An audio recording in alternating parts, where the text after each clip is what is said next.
সেটা কিন্তু যারা গান তৈরি করছে আর কি, যারা তাদের কিন্তু প্রথম যেটা করা উচিত আইপিআরএসের সাথে যুক্ত হওয়া।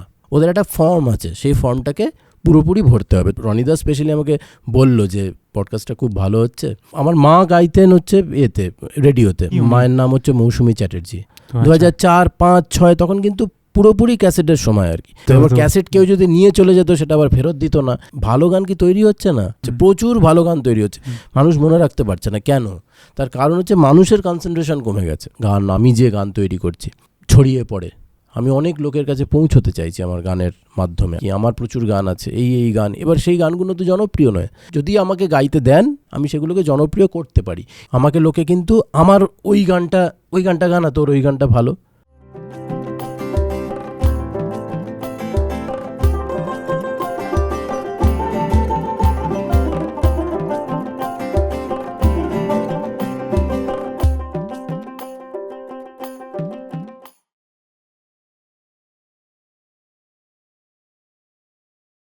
নমস্কার, বৈঠকখানার নতুন পর্বে আপনাদের সবাইকে স্বাগত।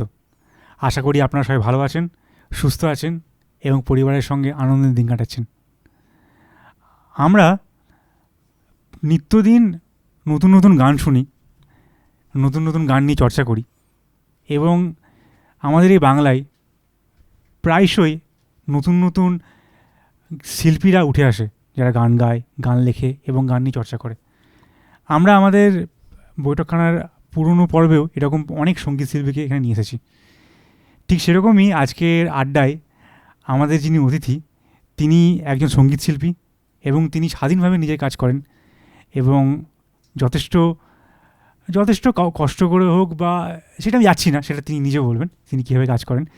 বাট তার কাজ করার একটা ভিন্ন ধরনের রাস্তা আছে এবং সেটা আমরা আমাদের বাংলায় যারা যারা সঙ্গীত শিল্পী উঠে আসছেন বা কাজ করছেন স্বাধীনভাবে, তারা সেই জিনিসটা সবসময় কখনো না কখনো সেই জিনিসটা ফেস করেছেন।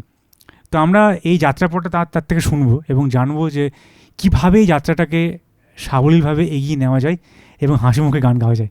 তাই চলুন আপনাদের সঙ্গে আমরা আলাপ করিয়ে দিই আজকের অতিথি অর্ক চ্যাটার্জির সঙ্গে। নমস্কার অর্কদা। নমস্কার। কেমন আছো? এই তো দারুণ। আসতে অসুবিধা নেই তো? না, একেবারেই নয়। এত সুন্দর স্টুডিও, ভালো লেগেছে? হ্যাঁ, খুব ভালো লেগেছে। এরকম একটা কলকাতা শহরে এত সুন্দর একটা স্টুডিও, অনেক স্টুডিওই আছে, কিন্তু আমাদেরকে কেই বা সুযোগ দেয়, সেটা না, এটা একটা বড় ব্যাপার। না, আমি তো আগেও বলেছি যে আমাদের বৈঠকখানা আড্ডাটার আমাদের করা একটা খুব বড় কারণ, যেখানে আমরা চাই যে সব ধরনের মানুষজন, বিভিন্ন পেশার যে কোনো মানুষজন সেখানে বসুক এবং তাদের গল্পটা বলুক। শুধু যে বড় সেলিব্রিটি হতে হবে বা হতে হবে সেটা নয়, সবাই নিজের জায়গায় সেলিব্রিটি। একদম। আর এখন তো সোশ্যাল মিডিয়ার যুগ, সবাই সেলিব্রিটি। তো আমরা দর্শককে জানিয়ে রাখি, আমাদের আজকের এই পর্বে আমাদের দাদা অর্কদা যিনি এসেছেন, তিনি আমাদের পডকাস্ট বা আমাদের আড্ডা দেখে তিনি নিজে থেকে আমাদের সঙ্গে যোগাযোগ করেছিলেন এবং আমরা বলেছিলাম কিছুদিন আগেও যে যদি আপনারা এখানে আসতে চান তো আপনারা আসুন, আপনাদের গল্প এখানে রাখুন। তো আমাদের ভালো লাগলো যে আমাদের এই যে আড্ডাটা সেটা দর্শকরা দেখছে এবং অনেকেই সেখান থেকে এই চেয়ারে আসতে চাইছেন, তার জন্য ধন্যবাদ। তো অর্কদা, কীভাবে এখানে আসলে সেটা একটু বলো জানা দর্শকদের, কার বিষয়টা দেখলে কীভাবে আসলে? দেখো, তোমাদের এই যে এপিসোডগুলো হচ্ছে চোরকাটা, যেটা খুবই সুন্দর হচ্ছে এবং এখন অনেকগুলোই পডকাস্ট দেখা যায় ইউটিউবে। বাংলায় কাজ হচ্ছে, বাংলায় গান নিয়ে হচ্ছে, বা সিনেমার প্রচুর পডকাস্ট হয়, কিন্তু একদম স্বাধীনভাবে বাংলা গান নিয়ে পডকাস্ট কিন্তু আপাতত কম আছে এখনও অবধি। সেই জিনিসটা বম্বেতে অনেক কিছু হচ্ছে, কিন্তু বাংলায় যে খুব একটা হচ্ছে তা নয়। তার যে একটা সেটা যে শুরু হয়েছে, এইটা একটা খুব তোমাদেরকে সাধুবাদই দেবো আর কি, খুবই ভালো জিনিস এটা। তো আসতে অসুবিধে হয়নি, কারণ তোমাদের ফলোয়ারও খুব বেড়ে গেছে এখন। তো ওইটা লিখলেই চট করে ইউটিউবে চলে আসছে। সেখানে আমি দেখলাম অনেকেই আমাদের বন্ধুবান্ধব যারা আছে অনেকেই পডকাস্টে ইন্টারভিউ দিয়েছে। অভিষেকদা, রনিদা স্পেশালি আমাকে বললো যে পডকাস্টটা খুব ভালো হচ্ছে। তো সেখান থেকে আমি একটা সুযোগ পেলাম আর কি। অনেক সুযোগই দেয় রনিদা, অনেককেই অনেক সুযোগ দিয়েছে। তো আমরা যেহেতু এটা আমরা খুব লাকি বলবো যে আমরা ওনার কাছাকাছি থাকি। তো উনিও বলেন আমাকে, এভিনিউজগুলোকে খুলে দেন আর কি, বলে যে এখানে যা, ওখানে যা, এটা কর, যাদের সত্যি করার ইচ্ছা আছে। তো সেখান থেকে জানা এবং তারপরে তোমাদের পডকাস্টে পরপর সমস্ত এপিসোডগুলো দেখা। প্রলয় এসছে, আমাদের প্রলয় সৌম্য এসছে, অনেকেই এসেছে আর কি, বাংলা গান নিয়ে কথা বলেছে। তো সেখান থেকেই আমারও এখানে আসা হয়ে গেল আর কি। আমার খুব ভালো লাগলো যে আমাদের যারা, আর আরেকটা ব্যাপার বলতেই হয়, সেটা হচ্ছে তুমি যে সঞ্চালনা করছো, সঞ্চালনা অনেকে অনেক রকমভাবেই করে, অনেকে শিখে করে, অনেকে না শিখে করে, কিন্তু খুব একটা কি বলবো, একটা খুব স্পন্টেনিয়াস ব্যাপার আছে আর কি এই পডকাস্টে, সেটা আমার সব থেকে বেশি ভালো লাগলো। ধন্যবাদ, খুব ভালো লাগলো শুনে। আমরা ঠিক শিখে এসে কাজ করি না, সঞ্চালনা করি না, হ্যাঁ এখানে বসে আড্ডা মারার চেষ্টা করি, যতটা সম্ভব কথা বলার চেষ্টা করি, যতটা সম্ভব যিনি আসছেন, অতিথি এসেছেন তাকে কথা বলতে দেওয়া এবং তার যাত্রাপথে জানা। তো আমরা দর্শককে জানিয়ে দিই, অনিদা বলতে অভিষেক চক্রবর্তী বলতে, তো উনি এসেছিলেন এবং উনি আমাদের সঙ্গে খুব অনেক কিছু শেয়ার করেছেন আমাদের এখানে। তার আগে সৌম্যদা এসেছিলেন একদম প্রথম দিকে। সৌম্য আমাদের চোরকাটায় পরাজিত প্রতিফলন যে গানটার মিউজিক ভিডিও দেখে থাকবেন আপনারা, আইনেরই ওটাই কাজ করেছিল এবং জয়দা ডিরেক্ট করেছিল, শুভান কাজ করেছিল ওটাই। তো ওটাই গান লেখা, গানের মিউজিক দেওয়া, সব কিছু ওরই করা। তো সৌম্যর থেকে শুরু। তো ধন্যবাদ সৌম্য, ধন্যবাদ অভিষেকদা, আর ধন্যবাদ প্রলয়ও এখানে আসার জন্য। আশা করবো আরও অনেকে আসবে যাদের ভালো লাগবে এখানে, এবং আমরা অনেক গল্প রাখবো। তাহলে আজকে আমরা আড্ডা শুরু করি, একটা গান দিয়ে শুরু করা একদম। বলো, কি বলো? একদম হয়ে যাক, দিয়ে গানের কথায় একদম। দর্শকরা ভালো লাগবে আশা করি আপনাদের।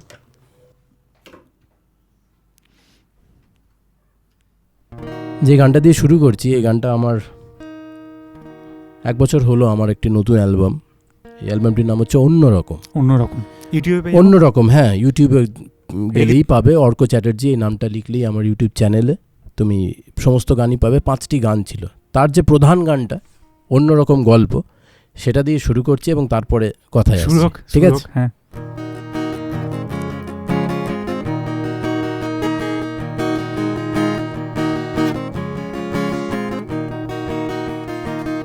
চল আজকে একটা অন্যরকম গল্প বলি, আজকে একটা অন্যরকম গল্প বলি, চল আজকে একটা অন্যরকম গল্প বলি, আজকে একটা অন্যরকম গল্প বলি। পাশাপাশি দুজন মিলে নতুন গানের অন্ত মিলে, পাশাপাশি দুজন মিলে নতুন গানের অন্ত মিলে, ফেলে আসা স্মৃতিগুলোর অভিজ্ঞতা বলি। চল আজকে একটা অন্যরকম গল্প বলি, আজকে একটা অন্যরকম গল্প বলি। বাকিটা শোনার জন্য আমার ইউটিউব চ্যানেলে যেতে হবে। ধন্যবাদ, একটু দর্শকদের বলে দাও। হ্যাঁ, আমার ইউটিউব চ্যানেল বললাম যেটা, অর্ক চ্যাটার্জি, এখানে গেলেই আপনারা আমার সমস্ত গান শুনতে পারবেন। দর্শকদের অনুরোধ করব, এত সুন্দর একটা মিষ্টি গান, আপনারা অবশ্যই যাবেন এবং চ্যানেলটা সাবস্ক্রাইব করবেন, আর গানগুলো অবশ্যই শুনবেন, আপনার মতামত জানাবেন। এইভাবে স্বাধীন শিল্পীরা, স্বাধীনভাবে গান গাইছেন নিজেদের মতো করে, তারা বেঁচে থাকতে পারবেন যদি আপনারা এটা পাশে দাঁড়ান, নাহলে কিন্তু হবে না। কারণ স্বাধীন শিল্পীদের পাশে কোনো রেকর্ড লেভেল থাকে না, কোনো প্রডিউসার থাকে না, নিজে থেকে কাজ করতে হয়, এবং সেটা জানবো আপনার থেকে। তাহলে অর্কদা, তোমার যাত্রাপথ শুরু থেকে? দেখো, যাত্রাপথ শুরু বলতে আমার ছোটোবেলাটা রীতিমতো একটা গানের পরিবেশেই বড় হওয়া আর কি। আমার মামার বাড়ি পুরোপুরি গানের দিকে, মানে গানেরই সবাই আর কি। আমার কলকাতা? হ্যাঁ, না কলকাতা না, আমি মফস্বলের ছেলে, আমি খড়গপুরের ছেলে। তো যা হয় আর কি, মধ্যবিত্ত ফ্যামিলিতে যা হয় আর কি, একটা বাঙালিদের তো থাকেই একটা গান বাজনার পরিবেশ থাকেই, একটা যে কোনো বাড়িতেই একটা হারমোনিয়াম আর তবলা অ্যাটলিস্ট থাকে আর কি। তো সেরকমই আমার মামার বাড়িতে সেটা ছিল আর কি। আমার দিদা মানে গানই গাইতেন, এবং আমার দিদা শ্রী সুধীরলাল চক্রবর্তীর ছাত্রী ছিলেন।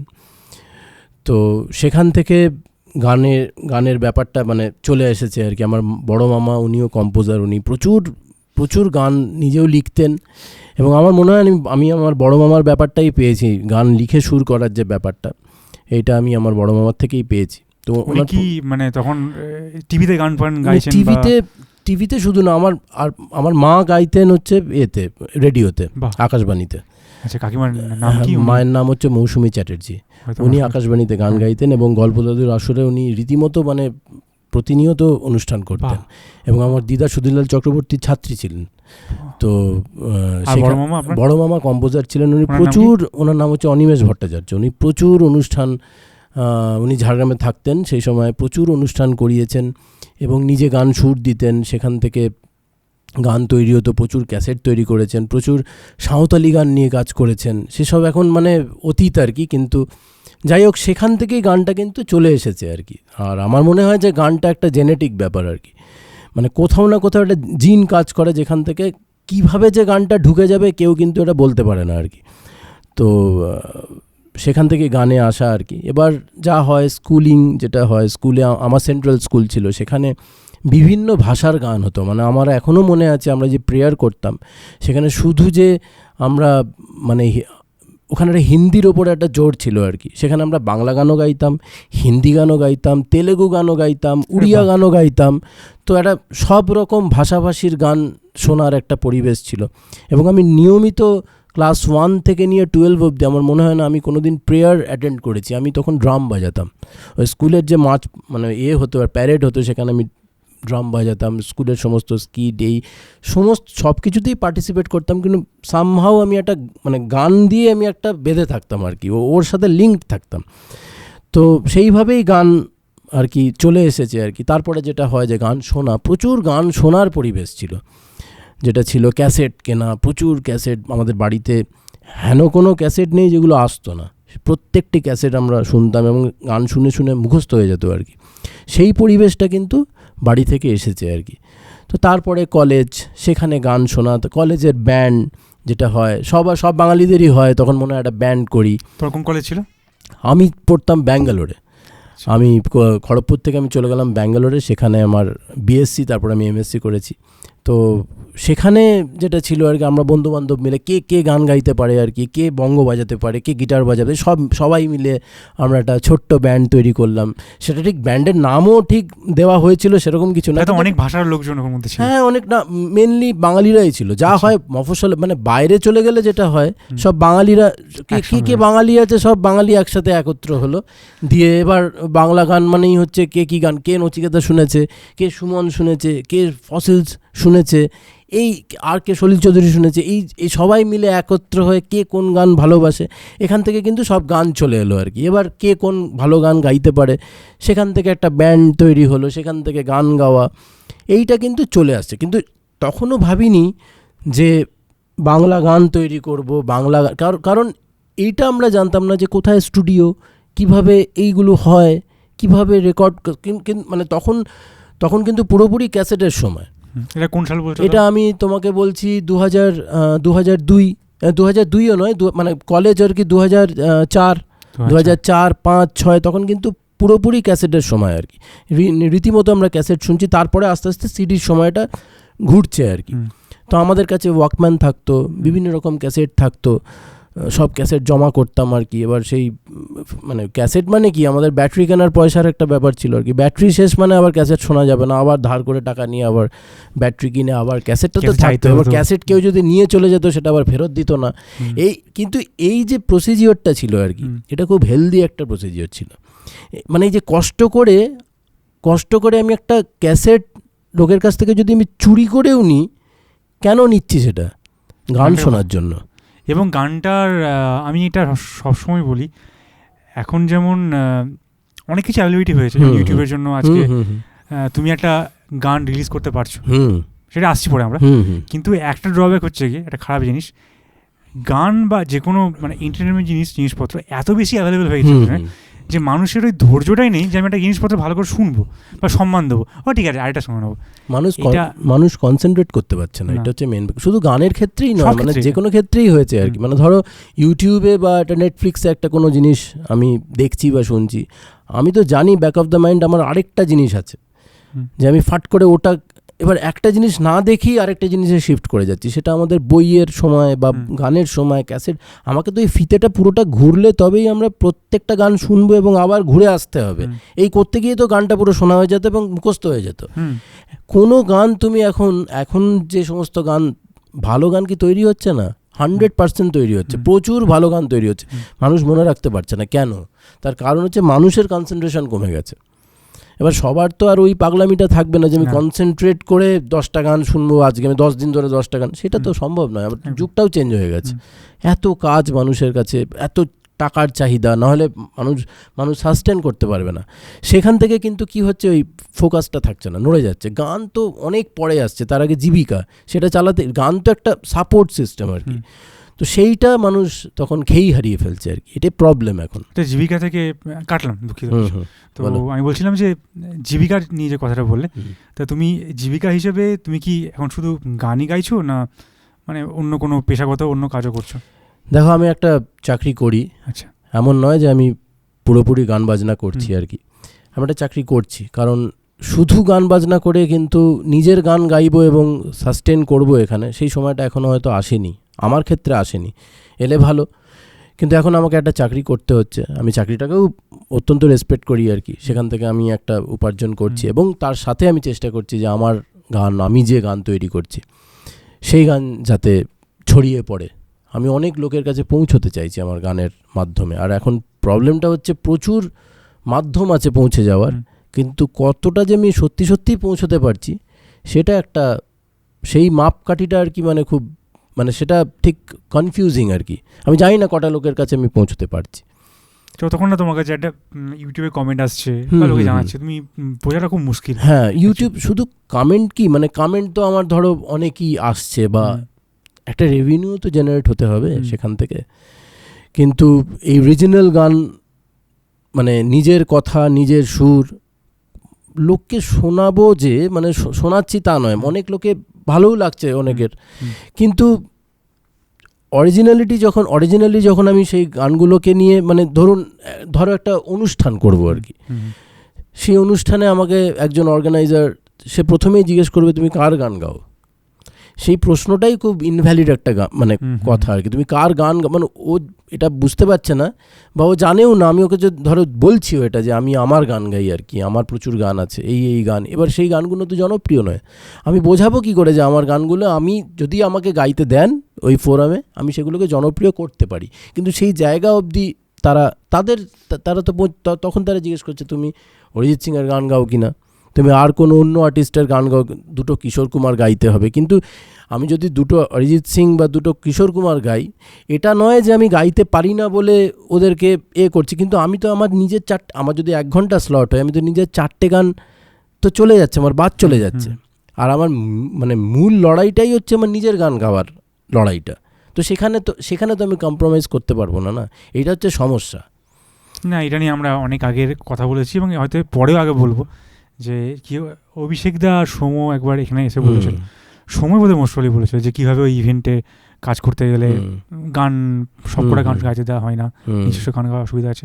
অভিষেক দা তো বলেছিল যে অভিষেক দা বলতে শুধু নিজের গানই গান, বাইরের গান খুব একটা গান না। হ্যাঁ, উনি গান না, ওটা খুব কঠিন, যেটা অভিষেক দা বলছে। তো তুমিও সেটাই বলছো। আমিও সেটাই করি। তুমি আমার ইউটিউব চ্যানেলে গিয়ে কোনো অন্য গান পাবে না। বা আমি ইনফ্যাক্ট যেটা করেছি আর কি, সেটা আমি সমস্ত ইয়াং আর্টিস্টদেরও বলতে চাই আর কি, যদি তোমরা নিজেদের গান তৈরি করো, ভাবছ, তোমার মনে হচ্ছে যে তোমার ওই গানে কিছু পোটেনশিয়ালিটি আছে, অন্য গান তুমি ঘরে গাও, কিন্তু যে গানটা তুমি গাইবে সেটা তুমি নিজের গান গাও। আস্তে আস্তে আস্তে আস্তে কিন্তু এই জিনিসটা হবে। আমি দেখেছি আমার ক্ষেত্রে কিছুটা হয়েছে। আমাকে লোকে কোনো দিনই অন্য গান রিকোয়েস্ট করে না, আমাকে লোকে কিন্তু আমার ওই গানটা গানা, তোর ওই গানটা ভালো, বাজে খারাপ যাই হোক, আমার গানটাই তো জিজ্ঞেস করছে। সেই বিশাল বড় পাওনা। হ্যাঁ, এটা বিশাল বড় পাওনা।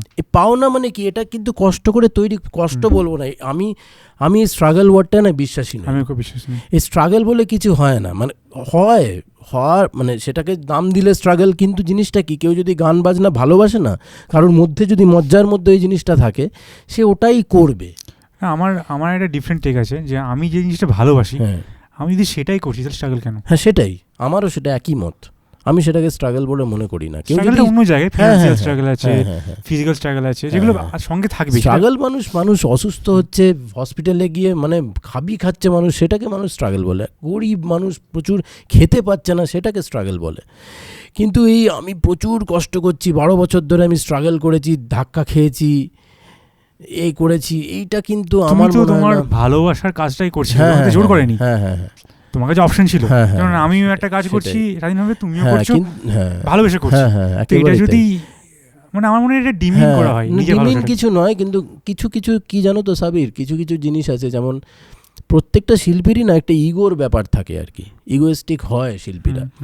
এবার এমন এমন মানুষের কাছে সেই মানে চাবিকাঠিটা থাকে, সে বললে ওই রেকর্ডিংটা পাবে, সে বললে ওই ওখানে গিয়ে অনুষ্ঠানটা পাবে, তখন ওই শিল্পীদের না একটু নিচে হয়ে ঠিক আছে দাদা করে দিচ্ছি, বা ঠিক আছে দাদা আমাকে একটা চান্স দিন না, এটা কিন্তু অনেক কষ্ট করে বলতে হয়। সেইটাকে মানুষ কখনো কখনো স্ট্রাগল বলে আর কি। না এটা বা এরকমও লোক থাকে, আমি বলছি না, এরকমও অনেক লোক থাকে যাদের কিন্তু জীবিকা চলবে না আর কি, মানে গান গেয়ে আসবে তবেই তার ঘরে ভাত।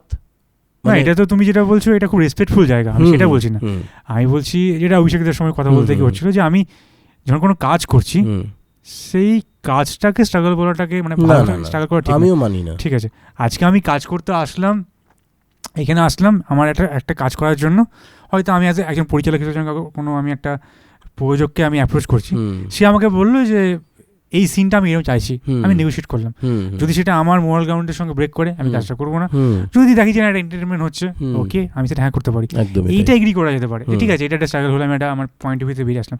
কিন্তু আমি যে কাজটাকে ভালোবাসি, যে ভালোবাসাটার জন্য আমি এত কিছু করছি, আমার মনে হয় ওটাকে কষ্ট বলাটা ভুল। কষ্টটা আর্থিকভাবে হয়, অবশ্যই শারীরিকভাবে হয়, পারিবারিক আর্থ হয়, যেটা আমারও আছে, তোমারও আছে, সবার এখানে আছে, এখানে কম বেশি আছে। কিন্তু এটা আমার মানে এটা ভিন্ন, যাই হোক আমি আমার মধ্যে ঘটে গেলে আপনি, তুমি আজকে অতিথি, তো তোমার থেকে একটা প্রশ্ন জানার ছিল আমার, এটা আমি জানি অনেকেই জানে, বাট আমার মনে হয় যারা নতুন সঙ্গীত শিল্পী উঠে আসছেন, কাজ করতে চাইছেন, তাদের জন্য খুব ভালো হবে। সেটা হচ্ছে গিয়ে যখন কোনো একটা গান রেকর্ড করা হয় নিজস্ব স্বাধীনভাবে, তুমি একটা গান রেকর্ড করছো এবং তুমি গানটাকে ইউটিউবে আপলোড করবে, কপিরাইট আছে, যখন তুমি অন্যের কোনো গান গাইছো, নিজের গান গাইলে অনেক অনেক কিছু মেনটেন করতে ইউটিউবে, তো সেগুলো কি এবং কীভাবে সেগুলো করতে হয় যদি তুমি একটু দর্শকদের বলো। দেখো এটা কিন্তু একটা বিরাট একটা মানে সাবজেক্ট, আচ্ছা মানে এটা একটা বিরাট ব্যাপার, এবং এগুলো না মানে এখন একটা পড়াশোনা করার মতো একটা জায়গায় চলে এসেছে আর কি, মানে তোমাকে, এবং এটা খুব কঠিন আর কি, মানে একজন সিঙ্গার সংরাইটার যদি আমি বলি, যে নিজের লিখছে, প্রধানত তার নিজের গানের নিজেরই সুর করছে এবং গাইছে, এবং তার সাথে সাথে যেটা হচ্ছে তাকেই ভিডিও করতে হচ্ছে, তার একটা কস্টিং তো আছেই, যে গান তৈরি মানে গান লেখা শুরু করা একটা দিক হয়ে গেল, তারপরে গানের যে প্রোডাকশনটা সেটা করতে গেলে মিউজিশিয়ান নিতে হচ্ছে, দিয়ে তার একটা কস্টিং হচ্ছে, বা প্রোগ্রামিং করাচ্ছে, যাই করাচ্ছে আর কি, করে একটা গান তৈরি করছে, করার পরে তার ভিডিও করছে, করার পরে যেটা নেক্সট স্টেপটা আসছে সেটা হচ্ছে কিভাবে গানটাকে আপলোড করবে এবং মানুষের কাছে পৌঁছে দেবে। যেরকম এই জিনিসটা আগে অনেক কঠিন ছিল। কেন কঠিন ছিল? কারণ মানুষ জানতো না কিভাবে পৌঁছবে কার কাছে, কোন অফিসে গিয়ে ঘুরবে, দিয়ে বলবে আমার গানটাকে, মানে কারা লেবেল বা কারা হচ্ছে ডিস্ট্রিবিউটার, এই বিষয়ে মানুষের খুব একটা আইডিয়া ছিল বলে আমার মনে হয় না। কিন্তু এখন কিন্তু আইডিয়া হয়ে যাওয়ার প্রবল মানে অনেকগুলো সম্ভাবনা আছে। মানুষ যদি ইউটিউবেও যায়, সেখানে গিয়েও কিন্তু প্রচুর পডকাস্ট এরকম আছে। একটা নতুন পডকাস্ট হচ্ছে মিউজিক পডকাস্ট বলে, মুম্বাই থেকে হচ্ছে আর কি, সেটা ইউটিউবে, যেখানে অরিজিৎ সিংকে দিয়ে শুরু হয়েছে, অনেকেই এসেছে ওখানে, কেউ বাকি নেই ইন্ডাস্ট্রির। তো তারা কিন্তু প্রত্যেকে এই বিষয় নিয়ে প্রচুর আলোচনা করেছে, যে কিভাবে গানটাকে পৌঁছে দেবে।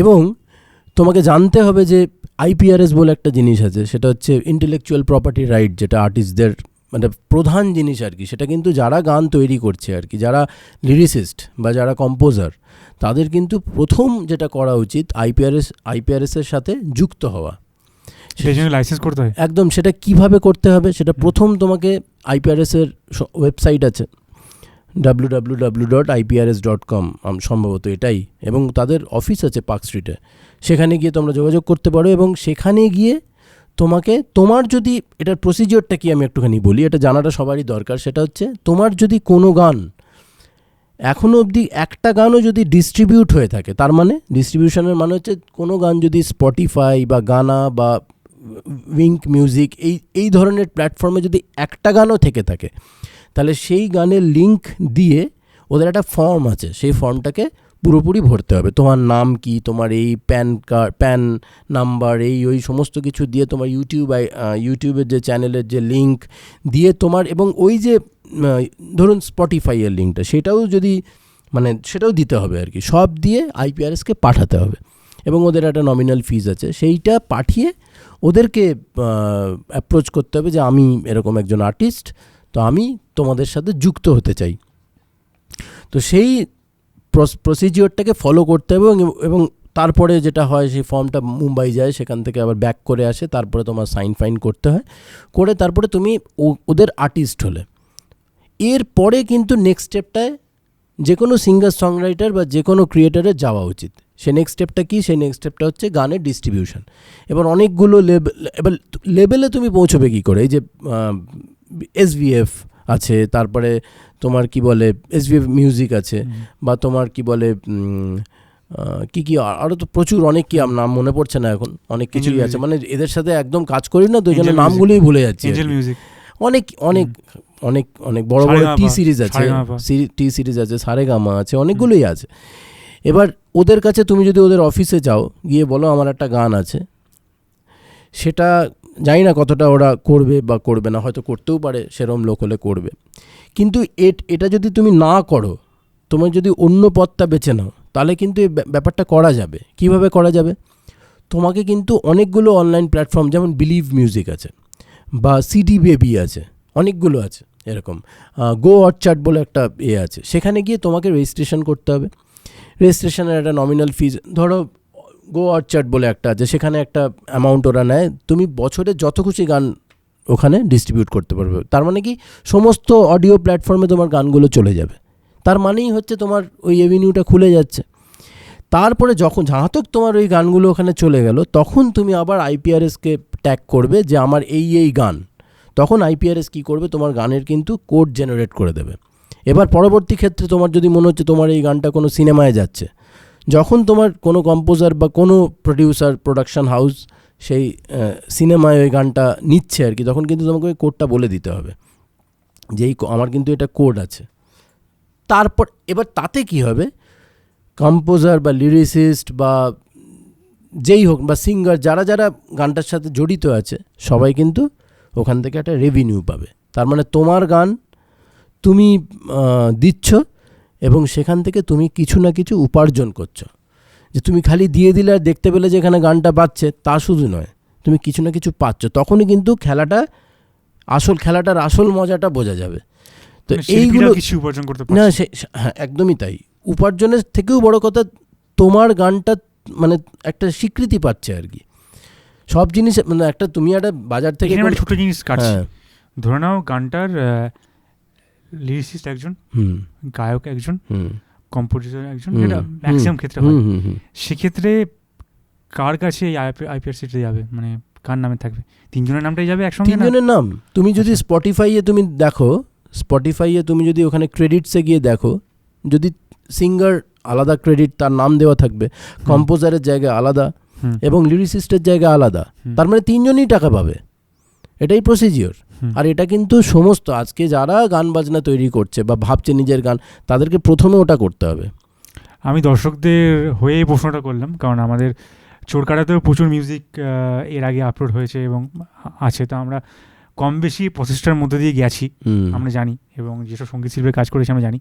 বাট বেশি করে এই প্রশ্নটা করলাম তার কারণ যারা একদম নতুন শিল্পী উঠে আসছেন কাজ করার জন্য, তারা যাতে এখান থেকে কিছু ইনফরমেশন পান এবং তারা যাতে কোথাও গিয়ে প্রতারণার শিকার না হন, কোথাও তার যোগ্য সম্মানটা তারা পান। তো আমরা আশা করব যে আপনাদের অনেক প্রশ্ন এখানে এটা থেকে আপনি জানতে পারলেন, আর নাহলে এরপরে আপনারা আরও পড়াশোনা করতে পারেন বা ওদের সঙ্গে কথা বলতে পারেন ইন ফিউচার। তো এটা খুব সুন্দর একটা টপিক তুমি বললে, যেটা যখন আমরা কাজ করতে এসেছিলাম আমরা জানতাম না, আমরা কাজ করতে করতে শিখেছি এই জিনিসটা। এবং যে কাজ জানতো হয়তো কোনো সিনিয়র, তার থেকে আমরা এটা নলেজ না। আমার মনে হয় এটা যারা যারা জানে, কলকাতা শহরে যদি একটা লোকও জানে, আমি পুরোটা জানি না, কিন্তু আমিও এই প্রসেসটার মধ্যে দিয়ে যাচ্ছি বলে যেইটুকুনি জানি আমি বলে দিলাম। আমি যেইটুকুনি জানি, আরেকটু হয়তো বেশি বলতে পারতাম, কিন্তু যেটুকুনি জানি বললাম। কিন্তু যারা যারা জানে তাদের কিন্তু এটা বলে দেওয়া উচিত। মানে কি হয়, মানে এগুলো বললে আরেকটা লোক সুবিধা পাবে আর কি, কিছু লাভ তো হবে, মানে একদম জলে চলে যাবে না ব্যাপারগুলো। অনেক ভালো গান কিন্তু তৈরি হচ্ছে, অনেকে তৈরি করছে তাদের। আর যদি কেউ না জানে তাহলে নিজেকে জেনে নিতে হবে, একদম। এখন কে জানাবে সেটা বসে বসে আমরা চেষ্টা করলাম এই জিনিসটাকে আমাদের আমাদের আড্ডার মধ্যে দিয়ে তুলে ধরার, যাতে নতুন নতুন শিল্পীরা এখান থেকে কিছু লাভ পান। তো এবার আমরা ফিরে আসছি তোমার জীবনে। তো তুমি কলেজ শেষ করে তোমার কলকাতায় ফিরলে? না, কলকাতায় ফিরিনি। আচ্ছা, এটা টুইস্ট আর কি, কলকাতায় ফিরিনি, কিরকম? কলকাতায় আমি অনেক পরে ফিরেছি। আচ্ছা, তো তারপরে যেটা হলো, আমি কলেজের পরে আমি চাকরি শুরু হলো আর কি। সেই চাকরিটা কোথায়? সেই চাকরিটা শুরু হলো চণ্ডীগড়ে। মানে আমি সারা ভারতবর্ষ আমি ঘুরেছি, তো অনেকটাই আমার ঘোরা হয়ে গেছে আমার চাকরি সূত্রে আর কি। তো ব্যাঙ্গালোর থেকে আমি সোজা চলে গেলাম চণ্ডীগড়ে, সেখানে আমার প্রথম চাকরি শুরু হলো আর কি। এবং সেখান থেকে আবার আমি গেলাম সিকিমে। তো সেই মানে সিকিমে থাকার সময় আর কি আমি একটা ফার্মাসিউটিক্যাল কোম্পানিতে চাকরি করতাম। সেখানে গিয়ে দেখলাম মানে প্রচুর নেপালিরা, মানে ওরা কিন্তু গান বাজনা নিয়ে মানে প্রচণ্ড একটা ওদের একটা প্যাশন থাকে আর কি, আছে। এবং আমি যেই বাড়িটাতে থাকতাম, IBM কলোনি বলে, রংপুতে একটা জায়গা ছিল IBM কলোনি বলে, সেখানে ঠিক মানে পাহাড় থেকে কেটেই সিঁড়িগুলো হতো এবং সেই সিঁড়ির তলায় একটা বাড়িতে আমি থাকতাম। এবং আমার ঠিক উল্টো দিকে 4-5টা নেপালি ছেলে থাকতো, তারাও কাজ করতো, তারা সিপলাতে কাজ করতো, আমি জাইডাসে কাজ করতাম। তো সেখানে দেখতাম প্রতি সন্ধেবেলায় জ্যামিং চলছে আর কি, ওরা নেপালি গান গাইছে আর কি, জ্যাম করে গাইছে। তখনও আমি কিন্তু গিটারটা বাজাতে পারতাম না, ওই টুংটাং যা হয় আর কি। কিন্তু আমি যেটা করতাম, মুখে মুখে সুর করে সেগুলোকে টুকটাক করে মানে ওদের রিজিনাল গানগুলোকে ওরা গাইছে, তুমি সেখানে আমি যেতাম খালি, আমি দেখতাম ওদের, শুনতাম, এবং আমি ওখানে গিয়ে একটা বাংলা গান করার চেষ্টা করলাম, এরকম টাইপের আর কি। এটা এইভাবে সন্ধে, কারণ ওখানে তো করবোটা কি, মানে ওখানে আর করার কিছু নেই আর কি। মানে সিকিম খুব সুন্দর জায়গা। হ্যাঁ, মানে দেখো, ঘুরতে গেলে খুব সুন্দর জায়গা, কিন্তু থাকতে গেলে কতটা সুন্দর ওদের জন্যই ঠিক আছে। বাইরের লোকেরা গিয়ে ওখানে কতটা থেকে ওখানে ব্যাপারটা থাকতে গেলে তখন কঠিন আর কি। তো সেইখানে কিন্তু আমার প্রচুর মানে এই টুকটাক গিটার শেখা, এবং সেখানে আমার প্রচুর গানও কম্পোজ হয়েছে। সেই তখন থেকে কিন্তু গানের প্রতি একটা মানে গান তৈরি করার একটা জিনিস কিন্তু আমার তখন থেকে শুরু হয়েছিল। সিকিমে থাকার সময় আমার একটা গান তৈরি করেছিলাম, সেই গানটার নাম হচ্ছে ফরিস্তা। সেটা বরঞ্চ শোনাই একটুখানি তোমাদের। এই গানটা আমার যে অ্যালবাম রিলিজ হয়েছিল অন্যরকম, সেখানে এই গানটি আছে। এই গানটার নাম হচ্ছে ফরিস্তা। হ্যাঁ, এবং এই গানটার মেন বক্তব্য হচ্ছে যে এই গরম, প্যাচে গরম, এই কলকাতা শহরের গরম ছেড়ে কখনো কখনো মনে হয় যে একদম পাহাড়ে বরফের সাথে মিশে যাই। আবার যখন পাহাড়ে যাই তখন মনে হয় যে কলকাতাটা ডাকছে, কোন দিকে যাই। আচ্ছা, শোনা যাক।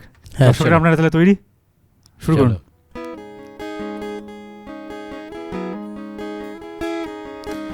আঁকা বাঁকা রাস্তা বয়ে চলে তিস্তা, পাহাড়ের কোলে শুয়ে মেঘের ফেরেশতা। আঁকা বাঁকা রাস্তা বয়ে চলে তিস্তা, পাহাড়ের কোলে শুয়ে মেঘের ফেরেশতা। এভাবে বাঁচতে আর তো ভালো লাগে না, নাগরিক যানজট করে শুধু আনাগোনা, জীবনের ক্লান্তি চাই আমি ভুলে যেতে বরফের চাদরে, ক্রমাগত মিশে যেতে পাখিদের কলতান, আকাশের অভিমান, ঘামে ভেজা শরীরের স্বস্তির অভিযান। আঁকা বাঁকা রাস্তা বয়ে চলে তিস্তা, পাহাড়ের কোলে শুয়ে মেঘের ফেরেশতা। আঁকা বাঁকা রাস্তা বয়ে চলে তিস্তা, পাহাড়ের কোলে শুয়ে মেঘের ফেরেশতা, পাহাড়ের কোলে শুয়ে মেঘের ফেরেশতা, পাহাড়ের কোলে শুয়ে। পুরোটা গাইলাম না, বাকিটা আমার ইউটিউব চ্যানেলে শুনতে হবে। খুব ভালো লাগলো। আমরা একটু পাহাড়ে, গ্যাংটক বা আমরা সিকিম, আমাদের উত্তর বাংলা সব জায়গা থেকে আমরা একটু ঘুরে আসলাম। তার জন্য ধন্যবাদ দাদাকে, অর্কদাকে। তো তোমার নতুন কোনো কাজ আসছে আর না এটাই? না এইটা তো আমার 1 বছর আগেকার কাজ। তাহলে এখন কোনো কিছু আসছে? একদম একটা নতুন একটা অ্যালবাম আসছে। কবে? অ্যালবাম আসছে, আমি এখনই অ্যালবামের নামটা বলছি না, কিন্তু কবে নাগাদ আসছে? ধরে নাও আমার আরও 1 মাস সময় লাগবে আর কি। একটা অ্যালবামের অনেক দিন ধরেই কাজটা চলছে আর কি। এটা কি পুরোটাই তুমি একলা গাইছো না সঙ্গে কেউ আছে? না, আমি গাইছি, আমার লেখা সুর করা গান, এবং তোমার চ্যানেলেই পাবো? আমার চ্যানেলেই পাবে। দর্শকদের অনুরোধ করবো তোমরা সবাই চ্যানেলে সাবস্ক্রাইব করে রেখো, আর এই গানগুলো মিস করে যাবে, আর নতুন গান আসলে জানতে পারবে না। তা যদি কিছু বলতে চাও, দেখো এই অ্যালবামে কেন আসা আর কি, অনেকেই তখন সিঙ্গলস করছে আর কি। সিঙ্গলসও আমার প্রচুর ছিল, 8টা গান আমার সিঙ্গলস, প্রথমে একটা করে গান রিলিজ করেছিলাম। তারপরে আমার মনে হয়েছে আমরা যারা প্রতিদিন এত গান তৈরি করছি, এই একটা করে গেলে কিন্তু অনেক সমস্যা আছে সেখানে। তখন মনে হয় যে বাল্কে যদি গান, মানে অনেকগুলো করে গান, আর একজন শিল্পীকে বোঝার জন্য অনেকগুলো গান যদি একসাথে না পড়ে না, খুব মুশকিল আর কি। তো সেইটা ভেবেই আমার প্রথম অ্যালবাম তৈরি করা অন্যরকম, যেখানে 5টা গান ছিল, যেখান থেকে আমি 2টো গান অলরেডি গাইলাম, আরও 3টে গান পড়ে আছে, ওখানে শুনবেন আপনারা। তো সেরকমই আরেকটি অ্যালবাম আর কি, এই অ্যালবামটা তৈরি হচ্ছে, যেখানে আরেকটি জিনিস আমি যেটা খুব ফলো করি আর কি, সেটা হচ্ছে মিউজিশিয়ানস দিয়ে বাজানো, মানে ভিএসটি ইউজ না করে। এটা আমার প্রথম অ্যালবামের ক্ষেত্রেও আমি করেছিলাম, এবং দ্বিতীয় অ্যালবামের ক্ষেত্রেও এটা আরও বেশি করে করছি আর কি। মানে সেখানে চেষ্টা করছি কোনো রকম ভিএসটি না ইউজ করে। আমি সেখানে একদম অ্যাকোস্টিক ড্রামস থেকে শুরু করে গিটার, বিভিন্ন রকমের পারকাশন, ওয়ার্ল্ড পারকাশনের যত রকমের জিনিস হয় সেসব, হারমোনিয়াম, তবলা, সব রকম জিনিস ইউজ করেছি আর কি। তো সেখান থেকে একটা গান আমি গাইবো। আমি তার আগে একটুখানি অ্যালবামটার ব্যাপারে বলি আর কি। তো সেটা আমার ইউটিউব চ্যানেলে আপনারা গেলে সেটা যখন আমি জানাবো আর কি। তো এবং হয়তো ভিডিও হবে গানের, সব এত তো রেভিনিউ থাকবে না যে সব গানের ভিডিও হবে, তবে চেষ্টা করব আর কি কটা গানের ভিডিও করা যায়, এবং সেখান থেকে আমি যেটা করব আর কি, মানে গান তো থাকবেই, এবং গানের ওপরেই মেনলি জোর দিয়েছি আর কি। মানে গানের যে প্রোডাকশানটা, গানের যে অডিওটা, সেটা যাতে মানুষের মানে মনে দাগ কেটে যায় আর কি। তো সেই রকম একটা কাজ আসছে আর কি। আমার একটা ফুল অ্যালবাম যেখানে 8টা গান থাকবে, 8টা মৌলিক একদম স্বাধীন বাংলা গান। খুব ভালো ব্যাপার, চেষ্টাটা করছো, চেষ্টাটাকে আমরা সম্মান করি। তো তাহলে একটা আমরা শেষ করার আগে গানটাই আসবো। তার আগে জিজ্ঞেস করছি, এই যে নতুন অ্যালবামটা আসছে, আগেটা যেমন তুমি পাহাড়ে বসে লিখেছিলে, না পাহাড়ে বসেই ঠিক লিখিনি, মানে এই গানটা পাহাড়ের একটা গান ছিল আর কি, ওখান থেকে শুরু। এই গান অ্যালবামটা করার পেছনে কি ভাবনা ছিল? এই নতুন অ্যালবামটার কথা বলছো। নতুন অ্যালবামটার করার ক্ষেত্রে আমার মূল যেটা, মানে আমার মোটো আর কি, সেটা হচ্ছে মানুষের কাছে পৌঁছে যাওয়া ভালো গান নিয়ে। কেন ভালো গান, এবং মানুষ কেন মেনে নেবে যে আমার গানটা খুব ভালো, কারণ আমার নিজের কিন্তু একটা কনফিডেন্স কাজ করছে যে এই গানগুলো ভালো। না মানে কারণ হচ্ছে আমিও তো অনেক দিন ধরে অনেক রকম গান শুনছি, কোনটা ভালো কোনটা মন্দ, বা কোনটা খুব বাজে বা কোনটা কি, এগুলোর প্রতি কিন্তু একটা ধারণা তো মিনিমাম একটা ধারণা থাকে। তো সেখান থেকে মনে হচ্ছে খুব ফেলে দেওয়ার মতো গান এগুলো নয়। এই গানগুলোর সাথে যদি একটা মানে ভালো অ্যারেঞ্জমেন্ট করা যায় বা ভালো প্রোডাকশন করা যায় এবং খুব অনেস্টলি যদি কাজটা করা যায়, মানুষের কিন্তু ভালো লাগবে আর কি। সেখান থেকে এই অ্যালবামটা করা, এবং অনেস্টলি কাজ করছি আমরা সবাই মিলে, অনেকেই আছে আর কি সেখানে। অভিষেক দা মেনলি পেছনে মেন্টারের মতো কাজ, মানে কাঁধটা ধরে রেখেছে আর কি। সেখানে অনেক সেখানে সবথেকে বড় কথা হচ্ছে সারপ্রাইজ হচ্ছে অভিষেক দা নিজেও বাজিয়েছে, একটা গানে বোরহান বাজিয়েছে, একটা গানে ড্রামস বাজিয়েছে, তারপরে ভিডিওর কাজও হবে সেখানে। অভিষেক তার একটা বিরাট ইনপুট, এবং অনেক রকম ইনপুটই আছে যেগুলো পরে জানা যাবে। আমার বন্ধু, আমার আরও অনেকে বন্ধু আছে, সায়ন্তনের কথা না বললেই নয়, পুরো গানগুলোতে গিটার বাজিয়েছে, অসাধারণ গিটার বাজে। আমার আরেক সিঙ্গার সংরাইটার বন্ধু সায়ক, ও ওখানে কাজ করেছে, ও প্রচুর হেল্প করেছে। আমার একটা গানে ও হারমোনিয়াম বাজিয়ে দিয়েছে, ওর মতো হারমোনিয়াম এই বাংলায় প্রচুর কম লোক আছে বাজাতে পারে। অনেকেই আছে আর কি, অনেকেই পাশে আছে আর কি। সবাই মিলে এই গান মানে একটা অ্যালবাম তৈরি হচ্ছে আর কি। তাহলে চলো আমরা শেষ করার আগে একটা তোমার পুরনো মানে নতুন অ্যালবামে যদি কিছু তুমি সুর বা কোনো গান শোনাতে চাও দর্শকদের। আচ্ছা, তাহলে একটা গান দিয়ে আজকের এই অসাধারণ পডকাস্টটা শেষ হোক। হ্যাঁ নিশ্চয়ই। তো যে গানটা আমি শোনাবো আর কি, যেহেতু স্বাধীন বাংলা গানের কথা হচ্ছে আর কি, তো এই গানটার নাম হচ্ছে স্বাধীনতা। স্বাধীনতা। আমাদের সময় স্বাধীনতা কি ছিল? আমাদের সময় স্বাধীনতা ছিল, স্বাধীনতা দিবস মানেই হচ্ছে আমরা সেখানে গিয়ে ফুটবল টুটবল খেলতাম, ক্রিকেট খেলতাম, পাউরুটি কলা ফলা খেয়ে চলে আসতাম। এই ছিল আমাদের স্বাধীনতা। কিন্তু একটা দিন ছুটি আর কি। কিভাবে এখন কিন্তু এই চেঞ্জ হয়ে গেছে আর কি। একটা দিন ছুটি মানে মানুষ কি করে আমরা সবাই জানি। দুপুর 2টোর পরে দেখবেন একটা লোক মদ খেয়ে নাচছে, প্রচণ্ড জোরে আর কোনো একটা হিন্দি গান বাজছে, বা শপিং মলে সবাই চলে যাচ্ছে, সেখানে গিয়ে সমস্ত জিনিসপত্র কিনছে, ফ্রি ফ্রি বলে জিনিসপত্র একটার সাথে আর একটা ফ্রি এসব ভেবে জিনিসপত্র কিনে আনছে এবং বেসিক্যালি ঠকে আসছে। তো ভোগবাদে ব্যাপারটা পুরো চেঞ্জ হয়ে গেছে আর কি। তো সেই স্বাধীনতাটা কিন্তু আমরা যে স্বাধীনতাটাকে ভাবতাম আর কি, সেই স্বাধীনতা এখন আর নেই, অন্যরকম হয়ে গেছে। সেরকমই একটা গান, এই গানটার নাম স্বাধীনতা। চলো।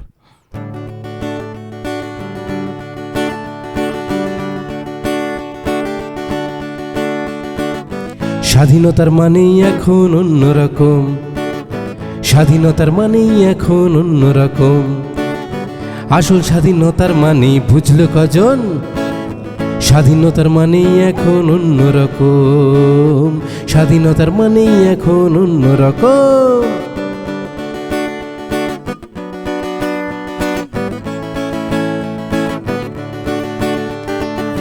আজকাল স্বাধীনতার মানে ছুটির দিন, বছর বছর শপিং মলেই হচ্ছি স্বাধীন। বলে কি আজকাল স্বাধীনতার মানে ছুটির দিন, বছর বছর শপিং মলেই হচ্ছি স্বাধীন। কেউ আর ক্রেডিট কার্ডের বিলের ধার ধারে না, লোভে যে মানুষ পরাধীন, কেউ মানে না, কেউ মানে না। স্বাধীনতার মানেই এখন অন্যরকম, স্বাধীনতার মানেই এখন অন্যরকম।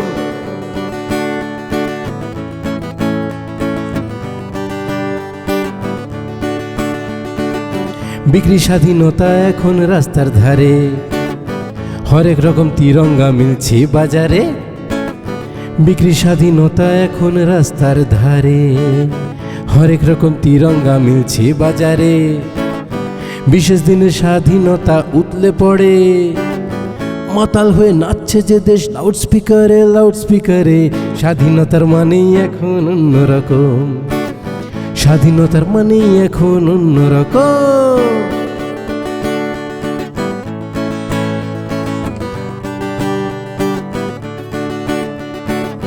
ছোট্টবেলার স্বাধীনতাই ব্যস্ত ছিল, ভোগবাদেরই গণ্ডগোলে হারিয়ে গেল।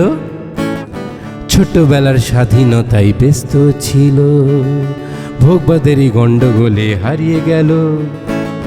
সোশ্যাল মিডিয়াতেই আমরা হচ্ছি স্বাধীন, ট্রোলে ট্রোলে দেশটা এখন তাকদিনাধীন, তাকদিনাধীন।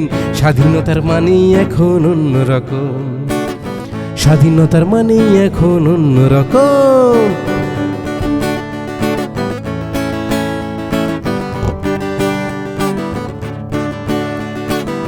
পেটের জ্বালায় পথের ধারে মরছে শিশু, উপর থেকে 2 হাত তুলে দেখছে যিশু। যিশুর আর কোনো অপশন নেই।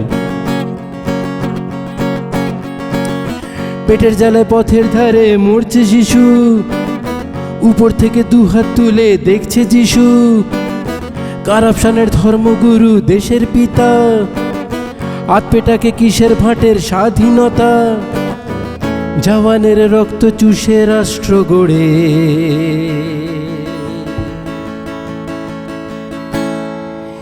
এবার নাকি স্বাধীনতা 75-এ 75-এ 75-এ 75-এ। স্বাধীনতার মানেই এখন অন্যরকম, স্বাধীনতার মানেই এখন অন্যরকম। আসল স্বাধীনতার মানেই বুঝলো কজন?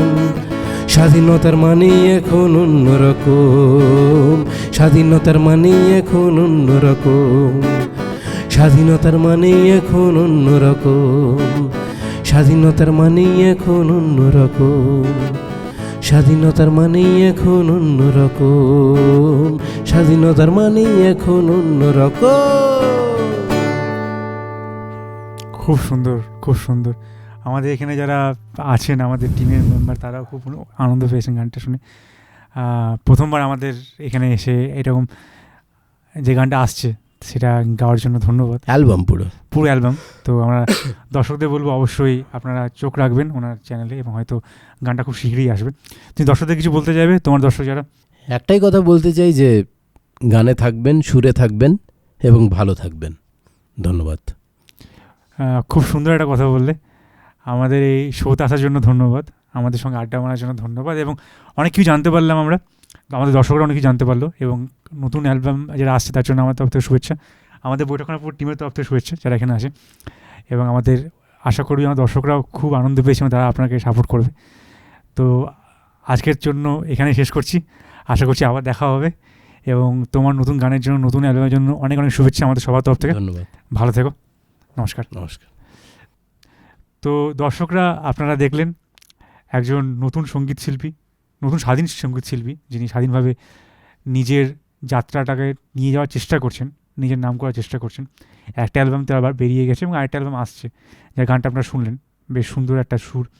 তো আমরা আপনাদের সবাইকে অনুরোধ করব যে আপনারা তার চ্যানেলে সাবস্ক্রাইব করুন এবং তার গানগুলো শুনুন, তার পাশে থাকুন, আর আরও নতুন নতুন শিল্পীদের আপনার পাশে থাকুন যারা স্বাধীনভাবে কাজ করছে, যারা নিজের পায়ে দাঁড়ানোর চেষ্টা করছে, কারণ আপনারা পাশে থাকলেই নতুন একজন শিল্পী নতুনভাবে এগোনোর সাহস পাবে।